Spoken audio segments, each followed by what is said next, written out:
என்னது தெறி படத்தை மறுபடியும் போஸ்ட்பான் பண்ணிட்டாங்களா? ஆமாங்க, 23ஆம் தேதி ரிலீஸ் ஆகலான்னு இருந்த மங்காத்தா தெறி இந்த 2 படத்துல தெறி மட்டும் ரிலீஸ் ஆகக்கூடாது அப்படின்னு சொல்லி ஒரு டைரக்டர் வந்து ஒரு கோரிக்கை வச்சிருக்காரு. இது யாரு அப்படின்னா திரௌபதி படத்தோட டைரக்டரான மோகன்ஜி அவர்கள். அவர் இதை பத்தி தெறி ப்ரொடக்ஷன் கம்பெனி கிட்ட என்ன சொல்லியிருக்கிறாரு அப்படின்னா, தெரிய ஜனவரி 23ஆம் தேதி அன்னைக்கு ரிலீஸ் பண்ணாதீங்க. இங்கே நிறையா வளர்ந்து வர இளம் இயக்குனர்கள் இருக்கிறோம். என்னோட திரௌபதி 2 Jan 23 தான் வருது. எனக்கு ஒரு கிராண்ட் ஓப்பனிங் கிடைக்க ஹெல்ப் பண்ணுங்க அப்படின்ற மாதிரி ஒரு ரெக்யூஸ்டாக தான் வச்சிருக்கிறாரு. ஆல்ரெடி நிறைய படங்கள் வரனால பொங்கலுக்கு இந்த படத்தை போஸ்ட்பான் பண்ணி வச்சிருந்தாங்க.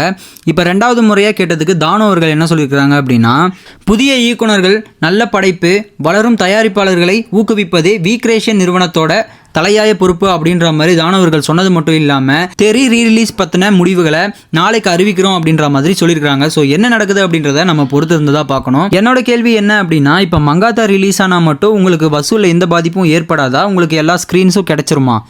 ஏன் திரைப்படத்துக்கு மட்டும் கோரிக்கை வச்சிருக்கீங்க அப்படின்றது தான் என்னோட கொஸ்டின். எது எப்படியோ 23ஆம் தேதி தளபதி படமாவது பார்க்கலான் இருந்த விஜய் ஃபேன்ஸுக்கு இது ஒரு பெரிய பேட் லக்குன்னு தான் நான் சொல்லணும். வெயிட் பண்ணுங்கள், என்ன நடக்குதுன்னு பார்ப்போம்.